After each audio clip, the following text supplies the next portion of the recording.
नमस्कार दोस्तों, कैसे हैं आप लोग। 5 जून 2023 के डेली करंट अफेयर्स एनालिसिस और एडिटोरियल एनालिसिस में आपका स्वागत है। आज की सारी इंपॉर्टेंट करंट अफेयर्स की न्यूज़ और एडिटोरियल की न्यूज़ यूपीएससी एग्जाम्स पर्सपेक्टिव से और बाकी कॉम्पिटिटिव एग्जाम्स के पर्सपेक्टिव से मैं डिस्कस करूंगा। आगे बढ़ने से पहले दोस्तों, टेलीग्राम ग्रुप को ज्वाइन कर लीजिए। वहां पे इस पर्टिकुलर लेक्चर की पीडीएफ ऑलरेडी अवेलेबल हो चुकी है। इस पर्टिकुलर लेक्चर में जो भी टॉपिक है वो यूपीएससी के कौन से पेपर के पर्सपेक्टिव से इंपॉर्टेंट है, ये लेक्चर के साथ मैं आपको बताऊंगा। एसोसिएटेड स्टैटिक कंटेंट भी बताऊंगा। बहुत सारे लोग ये पूछ रहे हैं कि सर नया कोर्स कब लॉन्च होगा ऐप के अंदर। तो देखिए, मैं बना रहा हूं। जो कंटेंट प्रिपरेशन करने वाले लोग हैं उनकी हायरिंग भी अभी चल रही है, ओवरऑल फाइनल स्टेजेस में है। तो जल्दी ही कुछ ना कुछ मैं सॉलिड आपके लिए लेके आऊंगा। मैं जल्दी इसलिए नहीं कर रहा हूं, ठीक है। विदाउट टाइम वेस्ट किए इस पर्टिकुलर एनालिसिस को शुरू करते हैं। वीडियो को लाइक और शेयर जरूर कर दीजिएगा। टेलीग्राम ग्रुप में आप इस पर्टिकुलर पीडीएफ को डाउनलोड कर सकते हैं और मेरी ऐप हर्षित द्विवेदी एजुकेशन जिसने डाउनलोड कर रखी है उसके स्टडी मटेरियल सेक्शन से भी आप ये पीडीएफ डाउनलोड कर सकते हैं। पहली news, railway board alleges signalling interference seek CBI probe. तो भैया ऑब्वियस सी बात है, इतना बड़ा एक्सीडेंट हुआ है तो इसकी इन्वेस्टिगेशन होगी ही। तो जो रेलवे बोर्ड है उसने रिकमेंड किया है कि सीबीआई इन्वेस्टिगेशन यहां पे होनी चाहिए। ये जो बालासोर डिस्ट्रिक्ट ऑफ उड़ीसा में ये जो पर्टिकुलर रेलवे एक्सीडेंट हुआ है, बोर्ड का यह बोलना है कि सिग्नलिंग इंटरफेरेंस को आइडेंटिफाई किया गया है as the main cause of accident, जिसके चलते 200 से 80 ज्यादा लोगों की जान चली गई और 1000 से ज्यादा इंजोर्ड हैं। वी जस्ट होप कि ये इंजोर्ड लोग जल्दी रिकवर हो जाएं। जो रूट कॉज बताया जा रहा है यहां पे इस पर्टिकुलर एक्सीडेंट का, वो बताया जा रहा है electronic interlocking the operational signalling system for the stretch of the track. देखिए, कवच सिस्टम के बारे में आपने सुना होगा। कवच सिस्टम को लेके आज एक पर्टिकुलर आर्टिकल भी है, उसको भी हम डिस्कस करेंगे। लेकिन कवच सिस्टम के साथ साथ दोस्तों, अभी के समय पे आपको मतलब ट्रेन को एक पर्टिकुलर ट्रैक पे चलना है या नहीं चलना है, ये किससे पता किया जाता है? ये पता किया जाता है इलेक्ट्रॉनिक इंटरलॉकिंग से। इलेक्ट्रॉनिक इंटरलॉकिंग में अगर आप देखो तो जो रेलवे के ट्रैक्स के अलग अलग सेक्शंस हैं वहां पे बहुत सारे स्टैटिक सर्किट्स लगे होते हैं। वो स्टैटिक सर्किट्स एडवांस में बताते रहते हैं कि हाँ भाई, उस पर्टिकुलर ट्रैक के सेक्शन में कोई ट्रेन खड़ी है कि नहीं खड़ी है। तो यहां पे दो कंपोनेंट्स होते हैं। एक कंपोनेंट तो ये होता है कि जब भी आप ट्रैक चेंज करो तो ट्रैक चेंज हो सकता है कि नहीं हो सकता है। मतलब आपको ये तो एसेस करना ही करना है कि एक मूविंग ट्रेन अगर दूसरे ट्रैक की तरफ घूम रही है तो जिस ट्रैक की तरफ घूम रही है वहां पे कोई ट्रेन खड़ी है कि नहीं खड़ी। एक तो ये बात होगी। दूसरी बात, जब ये क्लियर हो गया कि हाँ भाई वहां पे कोई ट्रेन नहीं खड़ी है, आपको ट्रेन उधर डाइवर्ट करनी है, तो आपको यहां पे ग्रीन सिग्नल देना है। अब यहां पे ग्रीन सिग्नल दिया गया, ठीक है ना, लेकिन वो ग्रीन सिग्नल ऑफ कर लिया गया। मेन लाइन के लिए ग्रीन सिग्नल दिया गया, फिर वो ग्रीन सिग्नल ऑफ कर लिया गया। प्रॉब्लम अभी के लिए ये भी आ रही है कि जो कोरोमंडल एक्सप्रेस का लोकोमोटर पायलट था उसकी हालत बहुत खराब है। He is critically endangered. वो अपनी जिंदगी के लिए हॉस्पिटल में समय पे लड़ रहा है। तो पूरी तरीके से उसका स्टेटमेंट भी अभी नहीं ले पाए हैं।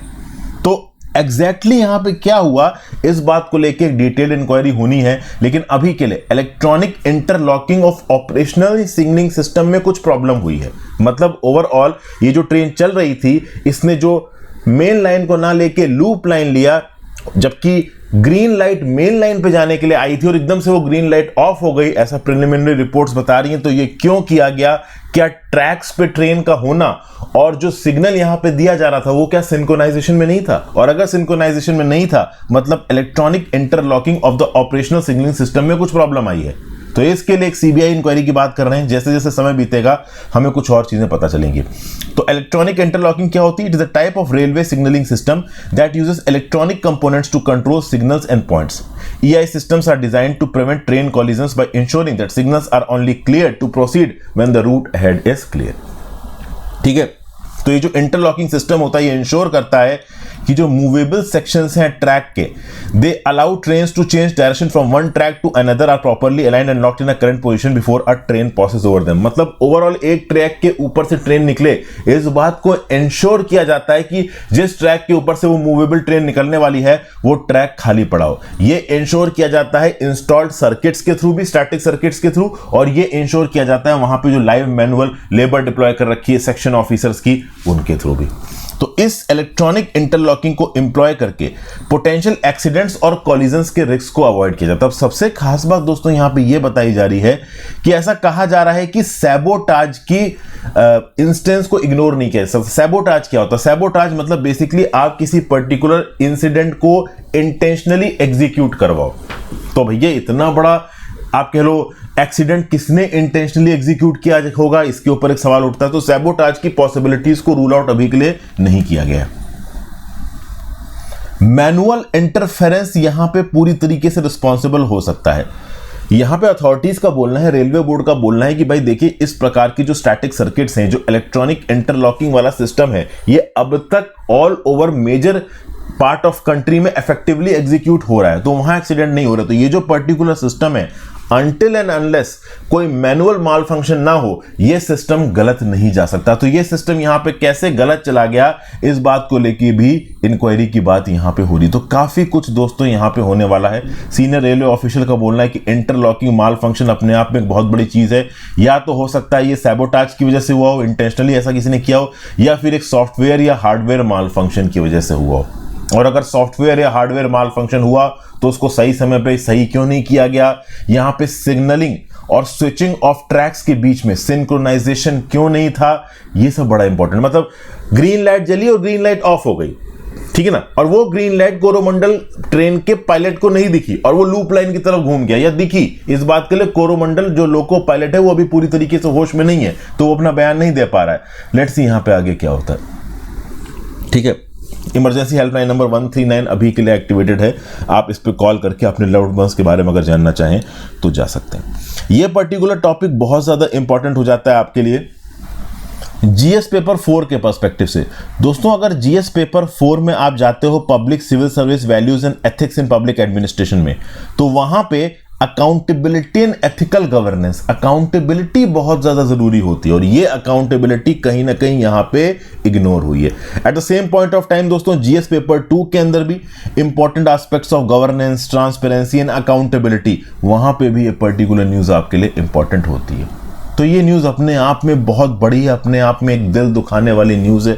लेट्स सी इसमें आगे क्या अपडेट्स निकल के आती हैं, कौन इसके लिए रिस्पॉन्सिबल है, अभी के लिए हम नहीं कह सकते। आज मैं कोशिश करूंगा एक शॉर्ट बना के आपको इलेक्ट्रॉनिक इंटरलिंकिंग सिस्टम के बारे में भी बताऊं जो कि ट्रेन में काम करता है। Next, Himachal and Punjab appear set to face off over Shanan power project. देखिए एक Shanan hydro electric power project है हिमाचल प्रदेश की मंडी डिस्ट्रिक्ट में, इसका एक एरियल व्यू आपको नजर आ रहा है।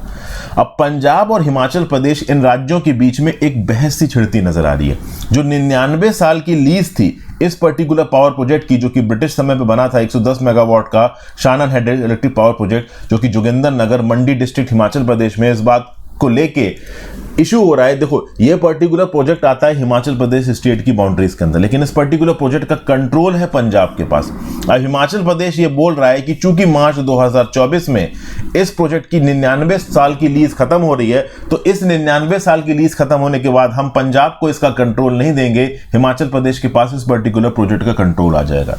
पंजाब बोला अरे ऐसे कैसे, ये लीज तो एक्सटेंड होगी या रिन्यू होगी, मतलब इस पर्टिकुलर प्रोजेक्ट का कंट्रोल तो पंजाब के पास ही रहेगा, हिमाचल प्रदेश के पास नहीं जाएगा। तो यहां पे हिमाचल प्रदेश एंड पंजाब ये दोनों राज्य की सरकारें कोलिजन के कोर्स की तरफ बढ़ रही हैं।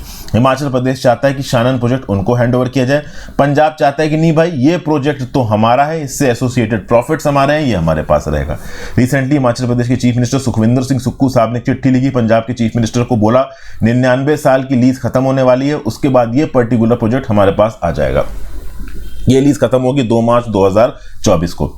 उस समय पे जो मंडी के राजा थे, ठीक है, 99 साल पहले जोगिंदर सिंह बहादुर, उन्होंने ओवरऑल ये लीज पंजाब को दी थी, लेकिन अब हम ये लीज रिन्यू नहीं करेंगे, अब हम राजा हैं यहाँ पे। पंजाब बोल रहा है ये सब नहीं चल पाएगा, अगर तुमने जबरदस्ती यहाँ पे प्रोजेक्ट का कंट्रोल लिया तो हम लीगल बैटल यहाँ पे इनिशिएट करेंगे। ऑब्वियसली बात है सुप्रीम कोर्ट में लीगल बैटल होगा।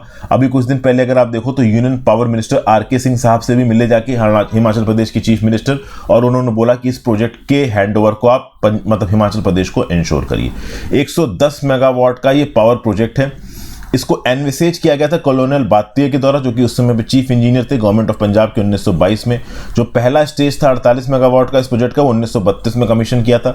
उसके बाद लीज एग्रीमेंट 1925 में आया था, 1925 में लीज एग्रीमेंट आ गया था, 32 मेगावाट को बढ़ा के फिर 100 मेगावाट से ऊपर किया गया 110 मेगावाट। आज की डेट में इस प्रोजेक्ट के हैंडओवर और ओनरशिप को लेके एक डिस्प्यूट यहाँ पे जारी है।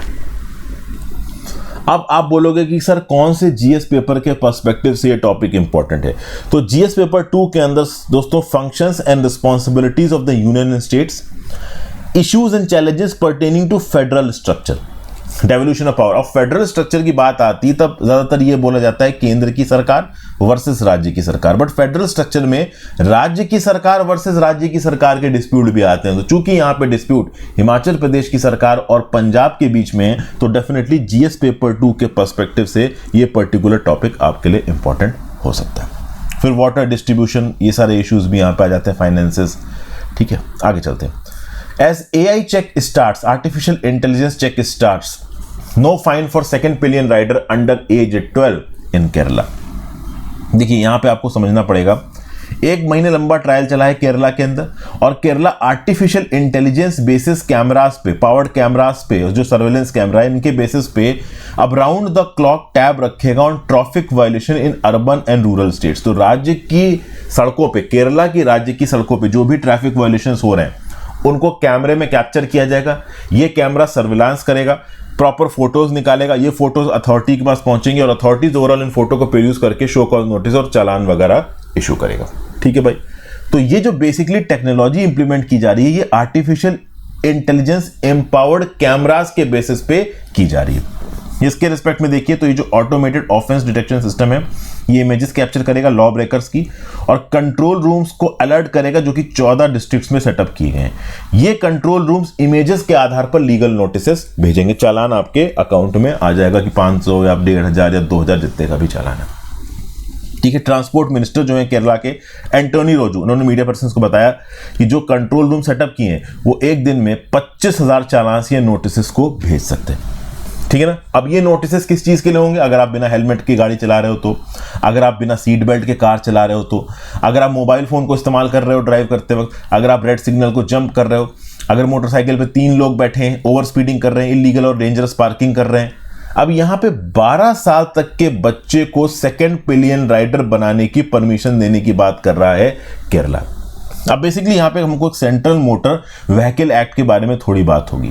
सेंट्रल मोटर व्हीकल एक्ट की अगर आप बात करो दोस्तों तो ये बोलता है कि अगर 9 महीने से लेके 4 साल तक का बच्चा एक पिलियन राइडर की तरह बाइक पे बैठा है, अक्सर कर आपने देखा होगा दोस्तों कि माँ बाप है, ठीक है ना, और माँ बाप के साथ उनका बच्चा उनकी गोद में।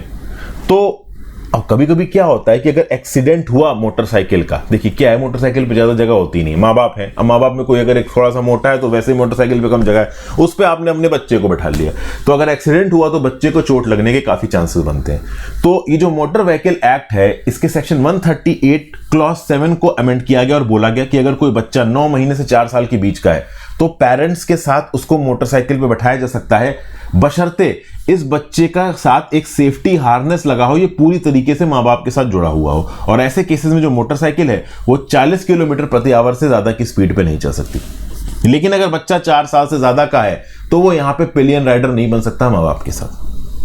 आप इस पर्टिकुलर कंडीशंस को रिलैक्स करने की बात कर रही है केरला की सरकार। केरला की सरकार जब आर्टिफिशियल इंटेलिजेंस पावर्ड कैमरा के बेसिस पे ट्रैफिक चालान इशू करने की बात कर रही थी तो केरला के अंदर लोग वगैरह नाराज हो गए। तो केरला की सरकार ने एक प्रॉपर प्रपोजल फॉरवर्ड किया है केंद्र की सरकार को कि भाई ये जो सेंट्रल मोटर व्हीकल एक्ट के अंदर आपने 12 साल तक के बच्चे को सेकंड पिलियन राइडर बनाने से मनाही दे रखी है, इस पर्टिकुलर लॉ को या प्रोविजन को थोड़ा बहुत बदल दीजिए। 12 साल तक का जो बच्चा है उसको अपने माँ बाप के साथ मोटरसाइकिल पे बैठने की परमिशन होनी चाहिए।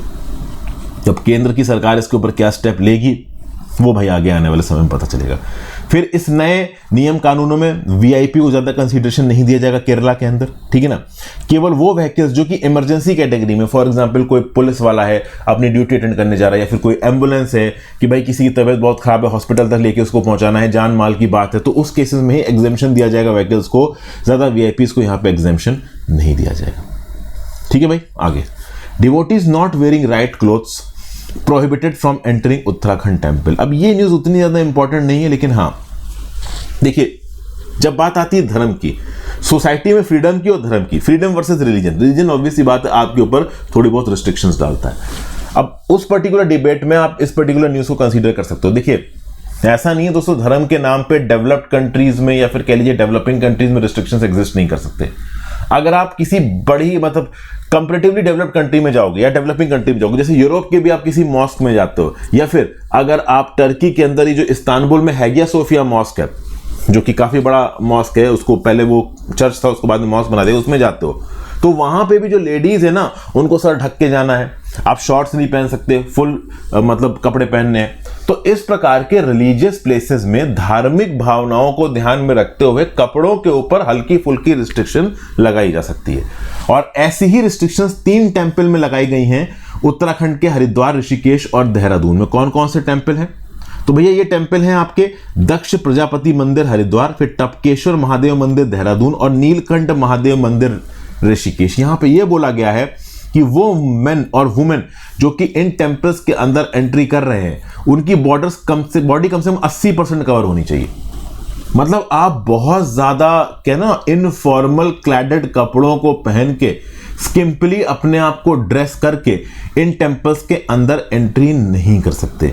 ऐसा करने की वजह यह भी बताई जा रही है कि बहुत सारे लोगों ने यहाँ पे कंप्लेन भी की थी कि हाँ भाई लोग ओवरऑल मॉरलिटी को फॉलो नहीं कर रहे हैं, टेंपल्स के अंदर घुस रहे हैं, ठीक है ना, लोगों की धार्मिक भावनाओं को ध्यान नहीं दे रहे हैं। तो basically probity in governance code of conduct GS paper 4 में भी न्यूज आपके काम में आ सकती है, सिटीजन चार्टर, बहुत सी जगहों पे आप इस पर्टिकुलर न्यूज को डिस्कस कर सकते हो। इनफैक्ट आप किसी इंटरव्यू में या ऐसे में इस पर्टिकुलर न्यूज को कोट कर सकते हो। रिलीजन और फ्रीडम में अगर कहीं पे टसल आ जाता है तो उस पॉइंट को असर्ट करने के लिए, तो पॉलिटी में अगर रिलीजन वर्सेस फ्रीडम की बात आती है तो रिलीजन वर्सेस फ्रीडम में फ्रीडम के ऊपर एक लिमिटेड रिस्ट्रिक्शन लगाने के इंस्टेंस को आप इस पर्टिकुलर इवेंट के साथ जोड़ सकते हो। ठीक है भाई, आगे चलते हैं। 18% of 4000 police arms looted in Manipur return. अब भैया मणिपुर में जो वायलेंस हुआ है इसके बारे में आप सबको पता है, दुख की बात है, लेकिन यहां पे कुछ अपडेट्स निकल के आ रही हैं। अपडेट ये है दोस्तों कि जब मणिपुर में वायलेंस हुआ तो जो पुलिस आर्मरी थी वहां से बहुत सारे वेपन्स लूटे गए, ऐसा बताया गया। अगर आप देखो तो अब ये न्यूज निकल के आ रही, मणिपुर के वायलेंस के शुरू होने के 1 महीने के बाद 4000 वेपन्स जो कि पुलिस आर्मरी से लूटे गए थे उसमें से 18% से ज्यादा को सरेंडर कर दिया गया। अभी recently union home minister Amit Shah साहब मणिपुर गए हैं 29 मई से 1 जून, और वहां पे इन्होंने अपील किया ऑफेंडर्स को कि भैया प्लीज अपने वेपन्स को पुलिस को सरेंडर कर दीजिए, नहीं तो आपके खिलाफ जब कॉम्बिंग ऑपरेशन शुरू होंगे और वेपन्स आपके खिलाफ पाए गए तो लॉ अपना कोर्स लेगा, आपको बड़ी से बड़ी सजा कोर्ट में मिल सकती है। तो बहुत सारे लोग जिन्होंने वेपन्स लूटे थे उन्होंने वापस आके वेपन्स को शांति से सरेंडर कर दिया।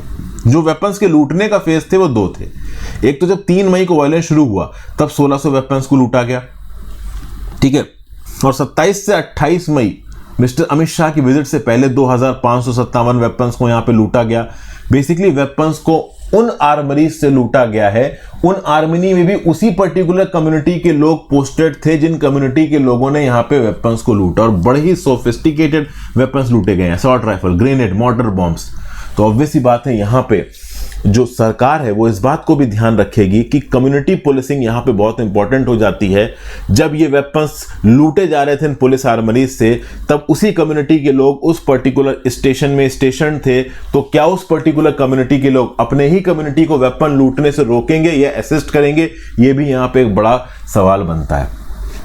कुल मिला के संडे तक 789 आर्म्स और 10,648 एम्यूनेशन पीसेस को रिकवर किया गया है।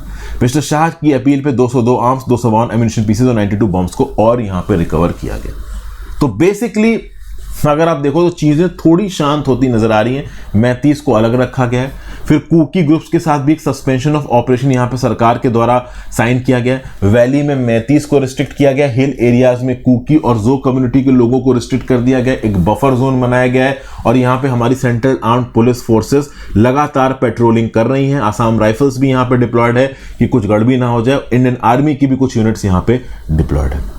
अब भैया जो डिमांड ये है कि हमारे इलाके को अलग कर दो। कुकीज और कम्युनिटी के लोगों का बोलना है कि हमें भैया 35 से अलग कर दो, हम इन 35 के साथ किसी भी हाल में नहीं रहेंगे।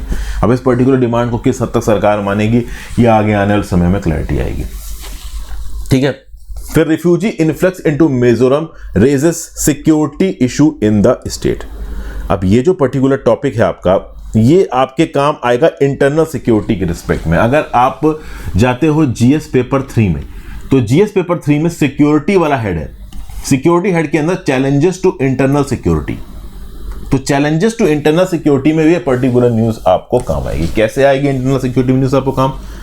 पिछले पास्ट कपल ऑफ ईयर्स में ये रिपोर्ट किया जा रहा है कि मिजोरम के अंदर बहुत सारे रिफ्यूजीज आके बैठ रहे हैं और इसके चलते जो मिजोरम की जो डोमेस्टिक आप कह लो डेमोग्राफी है वो डिस्टर्ब हो रही है। मिजोरम के अंदर जो इंडिजीनियसली रहने वाली ट्राइब्स है उनका बोलना है कि हमारे इलाके में तो बाहर के लोग आके बैठे जा रहे हैं, तो ऐसे कैसे काम चलेगा।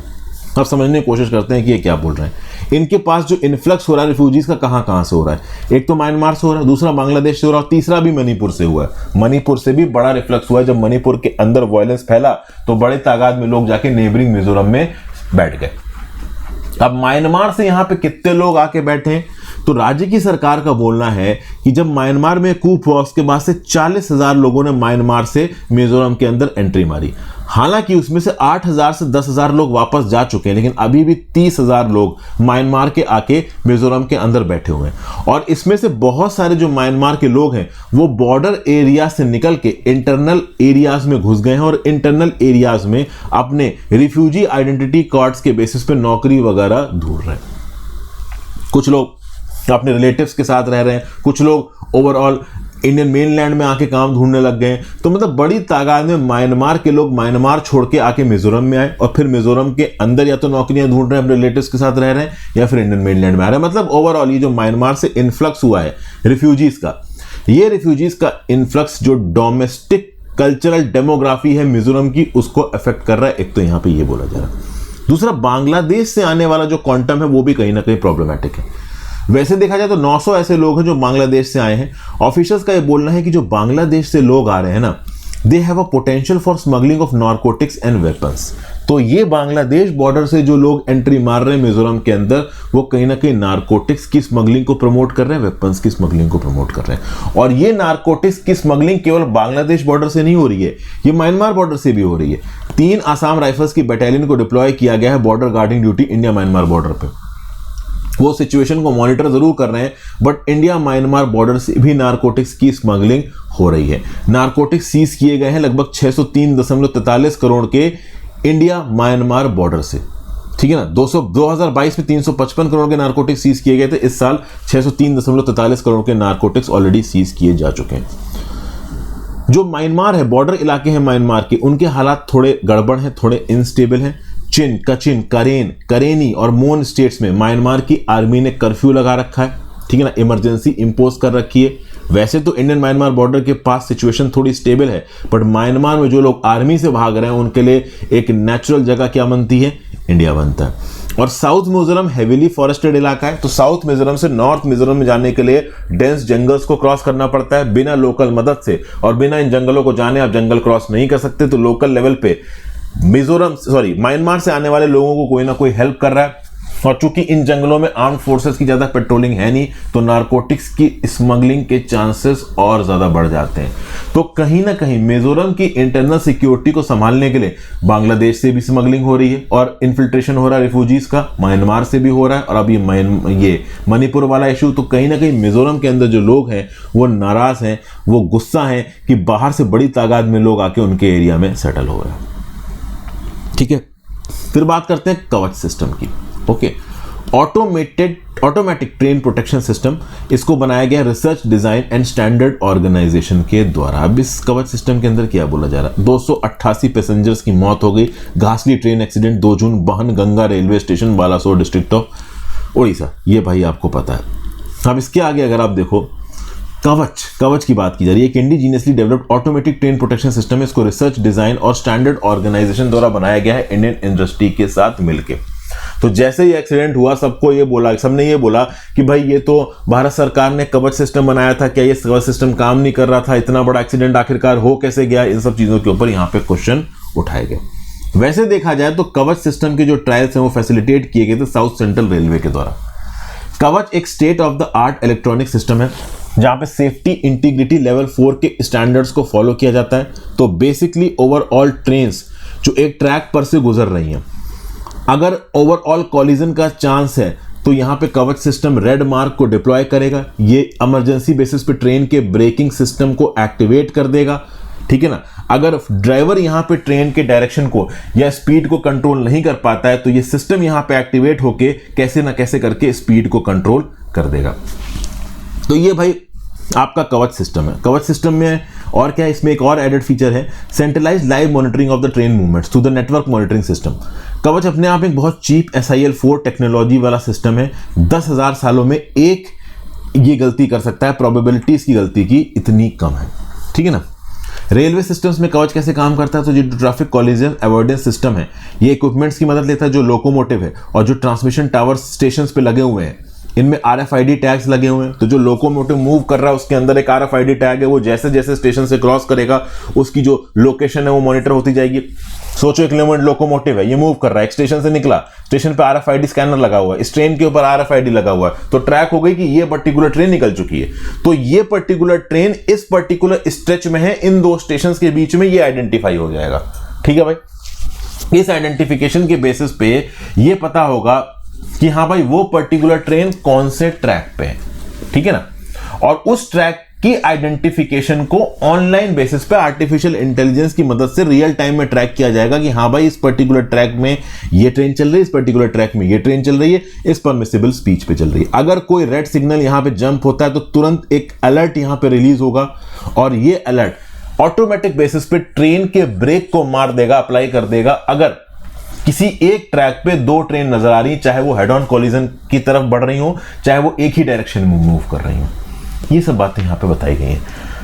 अब ये जो शालीमार चेन्नई कोरोमंडल एक्सप्रेस और यशवंतपुर हावड़ा एक्सप्रेस वाला जो ट्रैक था, इसके ऊपर कवच सिस्टम नहीं लगा था। लेकिन यहां पर अथॉरिटीज का बोलना है कि अगर कवच सिस्टम लगा भी होता तो भी ये एक्सीडेंट होता, कवच सिस्टम इस एक्सीडेंट को नहीं रोक पाएगा, क्योंकि कवच सिस्टम के अंदर ऐसा बोला जाता है कि ट्रेन के बीच में एक ऑप्टिमम डिस्टेंस होना चाहिए, तब कवच सिस्टम एक्टिवेट होता है। और यहां पे सिग्नलिंग फेलियर हुआ, इलेक्ट्रॉनिक इंटरलिंकिंग का फेलियर है। एकदम से ओवरऑल मेन लाइन की बजाय वो ट्रेन लूप लाइन की तरफ घूम गई। कुछ मीटर्स का फासला रहा होगा मालगाड़ी से, ट्रेन की स्पीड थी 125 किलोमीटर पर आवर, तो कवच होता भी तो भी यहां पे एक्सीडेंट होता। हां, कवच अगर ऑटोमेटिक ब्रेक मार के पहले से ही कोरोमंडल ट्रेन की स्पीड को अगर कम कर देता, अगर स्पीड 125 किलोमीटर आवर से 60 या 70 किलोमीटर पर आवर पे आ जाती, तो डेफिनेटली नुकसान थोड़ा सा कम होता। ज्यादा स्पीड पे टकराने की वजह से ज्यादा नुकसान यहां पे हो गया, ठीक है। अगर आप देखो तो पिछले मार्च में ही यूनियन रेलवे मिनिस्टर अश्विनी वैष्णव साहब ने जो इंस्पेक्ट किया था ट्रायल को, किसे, कवच वर्किंग सिस्टम को, कहां पे, गुलागुहा चित्तागड़ा रेलवे स्टेशन और लिंगमपल्ली विकाराबाद स्टेशन के बीच में सिकंदराबाद में। अभी तक कवच सिस्टम को जबरदस्त तरीके से इंप्लीमेंट करने वाला रेलवे जोन कौन सा है, साउथ सेंट्रल रेलवे जोन। ये पायनियर है इन द इंप्लीमेंटेशन ऑफ कवच, जिसको आप TSCS भी बोलते हो। कवच को इंडिया के अंदर SCR में, मतलब साउथ सेंट्रल रेलवे जोन में 1465 किलोमीटर में इंस्टॉल किया जा सकता है, 1465 किलोमीटर में इंस्टॉल किया जा चुका है, 77 लोकोमोटिव्स में, 135 स्टेशन में, ठीक है। जो Secunderabad based Indian railway institute of signal engineering and telecommunication है, ये होस्ट करता है सेंटर ऑफ एक्सीलेंस फॉर कवच को। IRIS-SET को मैंडेट किया गया है रेलवे बोर्ड के द्वारा to train the in service railway staff on Kavach. Kavach की ट्रेनिंग वगैरह भी चालू है, लेकिन देखिए कवच के डिप्लॉयमेंट को अभी अर्जेंट स्केल पे इंप्लीमेंट नहीं किया गया है। ऐसा बताया जा रहा है कि जो डेंस रूट्स हैं, जैसे कि for example new Delhi Mumbai और न्यू दिल्ली हावड़ा सेक्शंस, ये जो पर्टिकुलर ट्रेन के रूट्स हैं, इसमें जो डेंसिटी है ट्रेन की मूवमेंट की वो बहुत ज्यादा है, तो इस पर्टिकुलर रूट पे सबसे पहले कवच को डिप्लॉय करने की बात की जा रही है। धीरे धीरे RDSO के इस पर्टिकुलर कवच सिस्टम को और आप कह लो ट्रेन सिस्टम्स में धीरे धीरे करके डिप्लॉय किया जाएगा। तो कवच के रिस्पेक्ट में बातचीत जरूर हो रही है, लेकिन मैं आपको एक बात बता दूं, यहां पे कवच होता भी तो भी ये ट्रेन एक्सीडेंट होता, ये ट्रेन एक्सीडेंट अवॉइड नहीं होता। ये बात यहां पे मेन थी। आगे चलते हैं। Why does north Korea want spy satellites? 31 मई को नॉर्थ कोरिया ने एक मिलिट्री रिकॉनेसेंस सैटेलाइट मेलिंगयोंग-1 लॉन्च किया, एक रॉकेट चोलिमा-1 पे। तो चोलिमा-1 रॉकेट था जिसके थ्रू मेलिंगयोंग-1 स्पाई सैटेलाइट को लॉन्च किया गया। किसने लॉन्च किया? North Korea. भाई पता होना चाहिए मेलिंगयोंग-1 क्या है, ये स्पाई सैटेलाइट है जिसके ऊपर लॉन्च हुआ है, वो रॉकेट है चोलिमा। और 10 मिनट बाद ही ये पर्टिकुलर सैटेलाइट जाके येलो सी में गिर गया।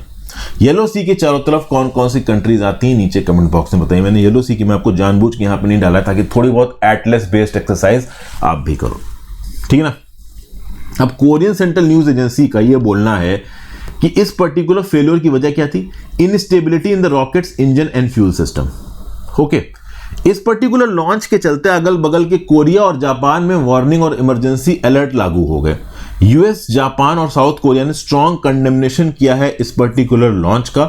यूनाइटेड नेशन सिक्योरिटी रेजोल्यूशंस के वायलेशन में है ये पर्टिकुलर लॉन्च, बट ऑब्वियस सी बात है यूनाइटेड नेशन सिक्योरिटी काउंसिल में नॉर्थ कोरिया के अगेंस्ट आप कोई एक्शन यहां पे ज्यादा इंस्टीट्यूट कर नहीं पाओगे, क्योंकि अगर आप एक्शन इंस्टीट्यूट करोगे तो ऑब्वियस सी बात है रशिया, चाइना उसको वीटो कर देंगे। इस समय पे दुनिया इतने सारे गुटों में बटी हुई है ना कि आप कोई होलिस्टिक, कोई पोटेंट डिसीजन ले ही नहीं सकते।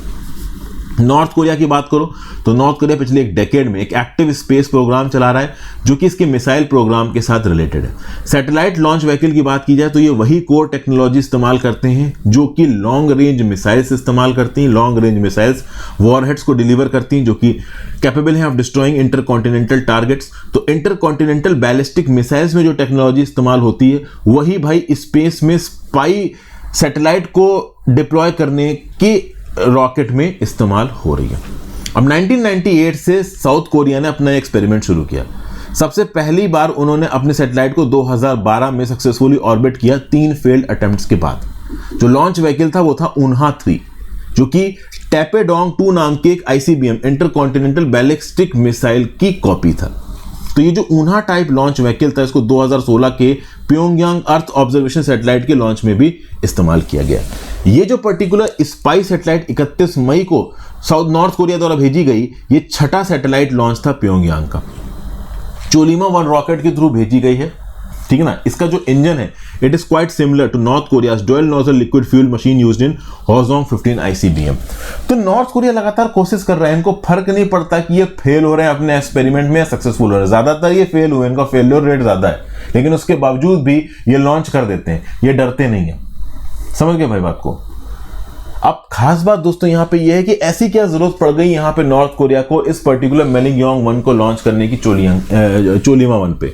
तो भाई देखिए क्या है, रिसेंटली ही यूएस ने अनाउंस किया था यूएस स्पेस फोर्सेस कोरिया। ये यूएस स्पेस फोर्सेस कोरिया नाम का सिस्टम साउथ कोरिया को एडवांस कैपेबिलिटीज देगा मिसाइल वार्निंग की, सैटेलाइट कम्युनिकेशन की थ्रू कोरियन पेनिनसुला और प्रॉक्सिमेट एरियाज में। तो साउथ कोरिया ने इसके बेसिस पे 25 मई को सक्सेसफुली लॉन्च किया नूरी रॉकेट। ये नूरी रॉकेट असिस्ट करेगा सियोल के एफर्ट्स को develop a space based surveillance system. इस सर्वेलेंस सिस्टम के रिस्पांस में ही यहाँ पे मलिंगयोंग 1 को लॉन्च कर दिया नॉर्थ कोरिया ने। यहाँ पे फेल जरूर हो गया मलिंगयोंग लॉन्च, लेकिन यहाँ पे नॉर्थ कोरिया ने एक प्रॉपर मैसेज सेंड कर दिया है कि हम तो ये लॉन्चेस आगे आने वाले समय में करते ही रहेंगे। तो यूएस लाख चिल्लाता रहे, कोरिया जापान लाख चिल्लाता रहे, ये सिक्योरिटी काउंसिल्स के रेजोल्यूशन का वायलेशन है, लेकिन यहाँ पे नॉर्थ कोरिया रुकने वाला है नहीं। एडिटोरियल एनालिसिस पे आ जाते हैं दोस्तों। आज का पहला editorial analysis, spare the rod and change the law. ये काफी इंपॉर्टेंट, मुझे आज का सबसे इंपॉर्टेंट एडिटोरियल एनालिसिस यही लगा है। अभी रिसेंटली देखो दोस्तों, तो जो डायरेक्टर जनरल है हेल्थ सर्विसेज का, इसने 12 मई को एक ऑर्डर इशू किया और जितने भी डॉक्टर्स हैं आपके सेंट्रल गवर्नमेंट हॉस्पिटल्स के अंदर, उनको डायरेक्शंस फिर से दिए गए हैं कि केवल जेनेरिक मेडिसिन प्रिस्क्राइब करिए, बड़े बड़े ब्रांड की मेडिसिन प्रिस्क्राइब मत करिए। अगर आप किसी पर्टिकुलर मेडिकल शॉप में जाते हो और वहां पे कोई दवाई खरीदते हो तो कई बार वो मेडिकल शॉप वाला आपसे पूछता है कि भैया आपको प्रिस्क्रिप्शन किस डॉक्टर ने दिया है। तो अगर उस डॉक्टर का नाम बता देते हो तो उस प्रिस्क्रिप्शन के सामने, उस दवाई की बिल के सामने डॉक्टर का नाम लिख दिया जाता है और डॉक्टर को एक छोटा सा कट जाता है। मतलब बेसिकली किसी एक पर्टिकुलर ब्रांड की वैक्सीन को प्रमोट करने के लिए, प्रिस्क्राइब करने के लिए डॉक्टर्स को थोड़ा बहुत एक्स्ट्रा पैसा दिया जाता है। तो इस बेसिस पे ये बोला जाता है कि डॉक्टर्स केवल वो मेडिसिन प्रिस्क्राइब करते हैं जो किसी बड़े ब्रांड की हैं और जेनरिक मेडिसिन प्रिस्क्राइब नहीं करते। अब जेनरिक मेडिसिन होती हैं सस्ती, और ये सस्ती जेनरिक मेडिसिन लोगों की पॉकेट पे इंपैक्ट नहीं डालती, जबकि ओवरऑल जो ब्रांडेड वैक्सीन होती हैं वो लोगों की पॉकेट पे इंपैक्ट डालती हैं। तो यहाँ पे जो सरकारी डॉक्टर हैं और जो प्राइवेट डॉक्टर हैं वो इन ब्रांड से पैसा कमाना चाहते हैं, इसलिए लोगों को महंगी दवाइयां रिकमेंड करते हैं, जबकि उनको सस्ती जेनरिक दवाइयां रिकमेंड करनी चाहिए। अब ये तो एक फैसेट हो गया स्टोरी का। दिनेश ठाकुर साहब और प्रशांत रेड्डी टी साहब एक दूसरा फैसेट दिखा रहे हैं स्टोरी का, और यहाँ पे ये लोग बोल रहे हैं कि भाई कभी आपने सोचा है कि सरकारी डॉक्टर भी जेनेरिक मेडिसिन को क्यों नहीं प्रमोट कर रहा है, एक ब्रांडेड मेडिसिन को क्यों प्रिस्क्राइब कर रहा है? इसकी एक और वजह भी हो सकती है। मतलब सबसे पहली बात तो आप डॉक्टर के ऊपर सारा का सारा बिल फाड़ रहे हो। डॉक्टर के ऊपर बिल फाड़ के आप बोल रहे हो कि सिर्फ जेनरिक मेडिसिन प्रिस्क्राइब करो। अगर जेनरिक मेडिसिन प्रिस्क्राइब होगी तो लोग जेनरिक मेडिसिन ही खरीदेंगे। अब इसमें एक कैच है। कैच ये है कि जब आप दवाई के मेडिकल स्टोर पे पहुंचोगे, वहां पे जो फार्मासिस्ट आपको दवाई बेच रहा है वो ये भी तो बोल सकता है कि हमारे पास जेनरिक मेडिसिन नहीं है, इसका केवल ब्रांडेड मेडिसिन है, लेना हो तो लो। तो बेसिकली सिर्फ डॉक्टर के ऊपर अकाउंटेबिलिटी डालना सही नहीं है, दवाई बेचने वाले जो फार्मासिस्ट हैं उनके ऊपर भी यहां पे अकाउंटेबिलिटी डालना जरूरी है। उसके साथ साथ दवाइयों के मैन्युफैक्चरर्स, जेनेरिक मेडिसिन के मैन्युफैक्चरर्स के ऊपर भी यहां पे रिस्पॉन्सिबिलिटी डालना जरूरी है। अब ये क्या बोला जा रहा है, इसको समझने की कोशिश करते हैं।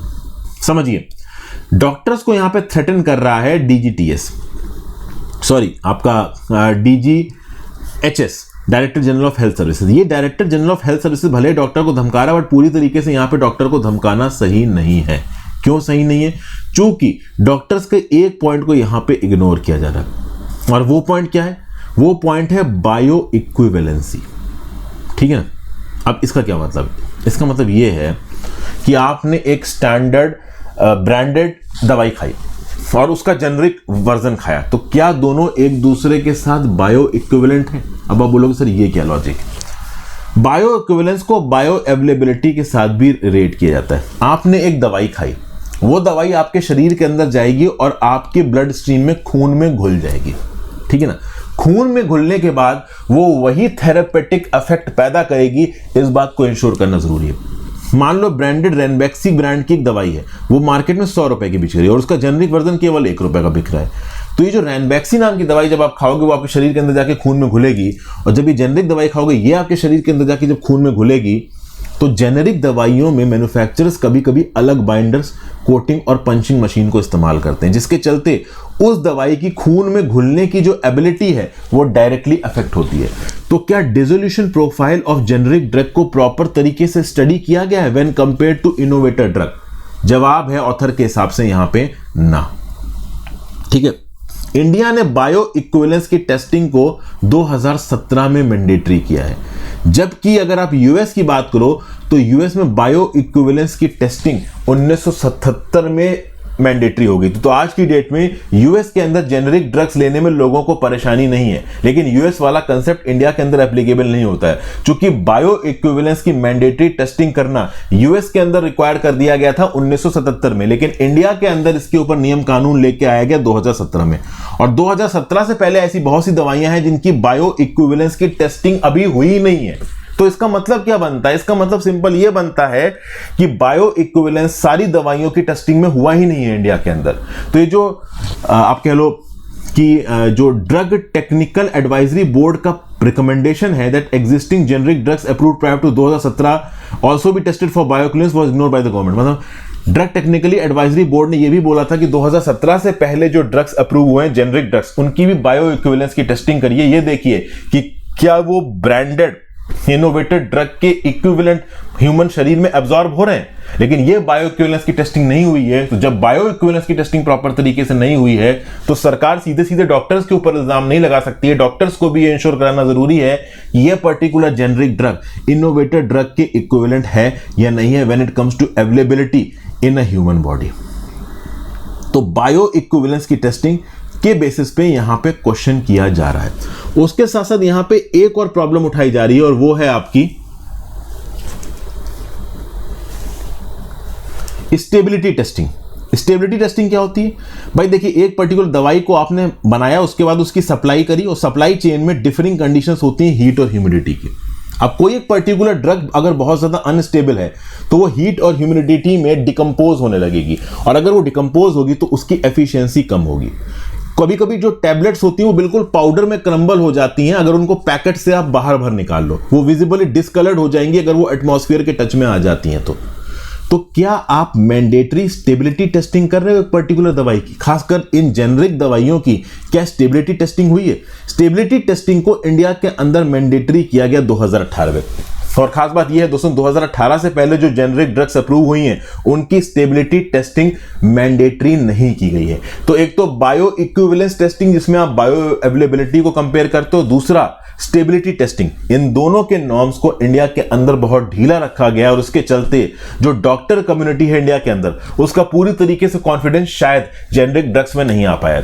देखिए, मैं ऐसा नहीं बोलूंगा कि सारे डॉक्टर्स दूध के धुले हैं। कुछ डॉक्टर्स डेफिनेटली यहां पे ब्रांडेड ड्रग्स को रिकमेंड करते हैं ज्यादा पैसा कमाने के लिए, लेकिन कुछ डॉक्टर्स ऐसे भी हैं जिनको जेनरिक ड्रग्स में पूरी तरीके से कॉन्फिडेंस नहीं है ड्यू टू टू फैक्टर्स। एक तो बायो इक्विवेलेंस की मैंडेटरी टेस्टिंग को ना करना, दूसरा स्टेबिलिटी टेस्टिंग को मैंडेटरी तरीके से ना करना। और इन दो चीजों को ना करने के चलते जेनेटिक ड्रग्स हर केस में पूरी तरीके से एफिशिएंट होंगे, इस बात को आप 100% बेसिस पे नहीं बोल सकते। ठीक है भाई, तो ये चीज है। फाइनली आ जाते हैं थाईलैंड को लेके एक आर्टिकल है और ओवरऑल आपका ज्ञानवापी मॉस्क को लेके एक आर्टिकल है। यहाँ पे एक और आर्टिकल लिखा हुआ है दिल्ली ऑर्डिनेंस को लेके, लेकिन इस दिल्ली ऑर्डिनेंस में आइडियोलॉजिकल फैक्टर ज्यादा दिए गए हैं। मेन चीज वही है कि जो national civil services authority board बनाया गया है, ये अथॉरिटी बोर्ड ब्यूरोक्रेट्स को चीफ मिनिस्टर से ज्यादा ताकत देता है। आप सर्विसेज के यूनिट, जैसे कि आपको पता है दिल्ली की मतलब एडमिनिस्ट्रेशन में 239AA में पब्लिक ऑर्डर, लैंड और पुलिस का कंट्रोल किसके पास है? केंद्र की सरकार के पास। अब इसमें से सर्विसेज सेक्टर का उठा के भी कंट्रोल अगर आप केंद्र की सरकार के लिए दे रहे हो तो उसके लिए कॉन्स्टिट्यूशनल अमेंडमेंट की जरूरत है, लेकिन ये किया जा रहा है ऑर्डिनेंस के थ्रू, और ऑर्डिनेंस के थ्रू कॉन्स्टिट्यूशन को अमेंड नहीं किया जा सकता। तो ये कॉन्स्टिट्यूशनल स्टेप है, ये एक अनअबेस्ड पावर ग्रैब है। इसके साथ कुछ और आइडियोलॉजिकल फैक्टर्स यहाँ पे मैथ्यू एडिकुलर ने लिख रखे हैं, उतना जानने की जरूरत है नहीं, इसलिए अलग से डिस्कस नहीं कर रहा हूं। ठीक है ना, और इसके बारे में काफी डिस्कशन पहले हो भी चुका है, इसलिए भी मैं उसको छोड़ रहा हूं अभी के लिए। कुछ और इंपॉर्टेंट बातें, थाईलैंड में वोटिंग हुई है 14 मई की जो पार्लियामेंट्री इलेक्शंस हुए हैं, यहां पे रॉयलिस्ट मिलिट्री बैक गवर्नमेंट एक तरफ और दूसरी तरफ प्रो डेमोक्रेटिक रिफॉर्मिस्ट अपोजिशन। अब प्रॉब्लम दोस्तों यहां पे ये है कि जो प्रो डेमोक्रेसी वाली सरकार है मूव फॉरवर्ड पार्टी की, ये सिंगल लार्जेस्ट ब्लॉक बन के उभरा है, 152 सीट्स इसने यहां पे जीती हैं। और इसके साथ साथ एक और democratic party Pheu Thai party, जो कि पेतोग्रतान श्रीनिवात्रा की है, ये डॉटर है former prime minister Thaksin Shinawatra की, इन्होंने 171 सीटें जीती हैं। तो कुल मिला के अब अगर आप थाईलैंड के पार्लियामेंट्री सिस्टम को समझने की कोशिश करो तो इनका जो इलेक्टेड हाउस है वो 500 मेंबर का है, लेकिन 250 मेंबर इनडायरेक्टली सेनेट में अपॉइंट किए जाते हैं मिलिट्री के द्वारा। तो टोटल 750 मेंबर हैं थाईलैंड के पॉलिटी में। इसमें अगर आपको मेजॉरिटी चाहिए तो चाहिए भैया हाफ से एक ज्यादा, 376 चाहिए। अब ये जो अपोजिशन डेमोक्रेटिक पॉलिटिकल पार्टीज हैं ये 309 सीटें जीत पाई हैं। तो 309 सीटें यहां पे जीती हैं और 376 मेजॉरिटी के लिए चाहिए, मतलब आप कह लो कि 67 सीटें इस अपोजिशन को और चाहिए प्रॉपर तरीके से सरकार बनाने के लिए। तो अगर जो सेनेट है और सेनेट के 250 मेंबर्स मिलिट्री द्वारा अपॉइंट किए जाते हैं, अगर मिलिट्री वाली ये सेनेट पूरी तरीके से सरकार के अपोज में इलेक्शन दे देती है और ये प्रो डेमोक्रेटिक पार्टीज अपनी सरकार नहीं बना पाती, तो यहां पे डेमोक्रेटिक पार्टीज के जीतने से कुछ खास होने वाला नहीं है। पहली बात तो ये उठती है। तो मूव फॉरवर्ड पार्टी की जो हेड है 42 ईयर ओल्ड पीता लिमजनरॉट, इनके लिए प्रॉब्लम बहुत होने वाला है। यहां पे एक कोalition बना के राज कर पाना बहुत मुश्किल होगा। दूसरा, ये जो प्रो डेमोक्रेसी पार्टी है उन्होंने कुछ टफ स्टेप्स लेने की बात की है। उन्होंने बोला कि हम मिलिट्री कंस्क्रिप्शन रोकेंगे, साइकिल ऑफ कूप्स को रोकेंगे, बिजनेस मोनोपोलीज को हटाएंगे, मिलिट्री ड्राफ्टेड कॉन्स्टिट्यूशन को हटाएंगे। तो कहीं ना कहीं मिलिट्री को, आर्मी को नाराज करने वाली बात है, और आर्मी यहां पे नाराज होती है तो फिर से एक कूप का यहां पे खतरा बना नजर आएगा। तो क्या होने वाला है थाईलैंड के अंदर आगे, ये अपने आप में काफी मुश्किल और काफी ट्रिकी हो सकता है। ठीक है ना, 2020 में भी प्रो डेमोक्रेसी प्रोटेस्ट हुए थे, 14 मिलियन लोगों ने यहां पे मूव फॉरवर्ड पावर मतलब पार्टी के फेवर में वोट किया है। तो हम बस यही उम्मीद कर सकते हैं कि यहां पे फिर से थाईलैंड के अंदर कोई आर्मी कूप ना हो। बेटर ये रहेगा कि यहां पे जो प्रो डेमोक्रेसी पार्टी है वो ग्रेजुअली मूव करें, धीरे धीरे मूव करें, क्योंकि एकदम से तेजी से मूव करेंगे तो मिलिट्री जनरल्स हो सकता है यहां पे अप्रिहेंसिव हो जाएं और एक कूप कर दें, जैसा कुछ म्यांमार में हुआ है। ठीक है, फिर भैया ज्ञानवापी मस्जिद केस।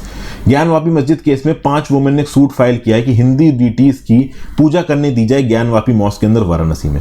वैसे मैं आपको बता दूं दोस्तों, सुप्रीम कोर्ट ने इस पर्टिकुलर इलाहाबाद हाई कोर्ट ने इस पर्टिकुलर स्टेप को अप्रूवल दिया। मतलब कहीं ना कहीं जो हमारी जुडिशरी है वो एक मॉस्क के अंदर हिंदू डीटीज की पूजा करने वाले स्टेप को अप्रूवल दे रही है। अब अपोजिशन में जो पिटीशन फाइल हुई थी committee of the management of Anjuman Intezamia Masjid Varanasi के द्वारा, उनका यह बोलना है कि जो ये प्लेसेस ऑफ वर्शिप एक्ट 1991 का और ये जो उत्तर प्रदेश वाक एक्ट 1995 का और यूपी जो श्री कृष्ण विश्वनाथ टेम्पल एक्ट 1983 का, इसमें भाई ओवरऑल एक पर्टिकुलर प्लेस के रिलीजियस कैरेक्टर को आप बदल नहीं सकते। तो जब आप एक पर्टिकुलर प्लेस के रिलीजियस कैरेक्टर को नहीं बदल सकते तो वहां पे किसी दूसरे धर्म के लोगों को पूजा करने देना क्या सही है? अब देखिए बात यह है दोस्तों कि 1947 के बाद भी इस पर्टिकुलर ज्ञानवापी मस्जिद में हिंदू लोग जाके पूजा करते थे, लेकिन फिर आया टाइम किसका? वो बाबरी मस्जिद जो डेमोलिशन केस हुआ था उसका। उस समय पे जब 1993 में ये प्रॉब्लम हुई बाबरी मस्जिद वाली, तो उसके बाद कहीं ना कहीं हिंदू लोगों का इस पर्टिकुलर मस्जिद में जाके पूजा करना बंद हो गया और ये बोला गया कि भाई एक साल में एक दिन आके लेडीज इस पर्टिकुलर मस्जिद के अंदर पूजा कर सकती है। लेकिन अब यहां पे जुडिशरी कहीं ना कहीं इस पर्टिकुलर फैक्ट को अप्रूवल दे रही है कि एक मस्जिद के अंदर हिंदू लेडीज भी जाके पूजा कर सकती हैं। तो क्या ये overall judicial intervention long term में प्लेसेस ऑफ वर्शिप एक्ट 1991 की इंपॉर्टेंस को मेलो डाउन कर सकता है, मेल्ट डाउन कर सकता है, न्यूट्रलाइज कर सकता है? इस बात को लेके यहाँ पे क्वेश्चन उठाया जा रहा है। लेट्स सी आगे यहाँ पे क्या निकल के आता है। तो ये था आज का आर्टिकल दोस्तों। आई होप कुछ ना कुछ यूजफुल आपको यहाँ पे जानने को मिला होगा। अपने व्यू पॉइंट नीचे कमेंट बॉक्स में देखे जाइएगा दोस्तों। इंस्टाग्राम पे फॉलो कर लीजिएगा, टेलीग्राम को ज्वाइन कर लीजिएगा, ऐप जरूर इंस्टॉल कर लें दोस्तों। इस पीडीएफ को अपने नोट्स में इनकॉर्पोरेट कर सकते हैं। जो भी मैंने इंपॉर्टेंट फैक्ट्स आपको यहाँ पे बताए उनको छोटे छोटे नोट्स में लिख सकते हैं। आई होप कुछ ना कुछ यूजफुल आपको जानने को मिला हो। जो भी आपको सजेशंस हैं, इंप्रूवमेंट्स हैं, वो नीचे कमेंट बॉक्स में आप मुझे सजेस्ट कर सकते हो। जो लोग बोल रहे हैं कि पुराने फॉर्मेट में वापस आ जाओ, उनको मैं बता दूं पुराने फॉर्मेट में 4 से 5 न्यूज़ डिस्कस होती हैं। यहाँ पे मैं 7 से 8 9 न्यूज़ डिस्कस करता हूँ और डिटेल में सारे टॉपिक्स को कवर करता हूँ। तो पुराने फॉर्मेट से ज़्यादा इंप्रूव्ड है ये लेक्चर। हाँ, पुराने फॉर्मेट में आपको बनी बनाई खिचड़ी मिलती थी अच्छी पीपीटी के फॉर्म में, वो बस यहाँ पे नहीं मिल रही, बस इतना ही फर्क है। तो थोड़ी मेहनत आप लोग भी करिए। Thank you for watching, have a great day.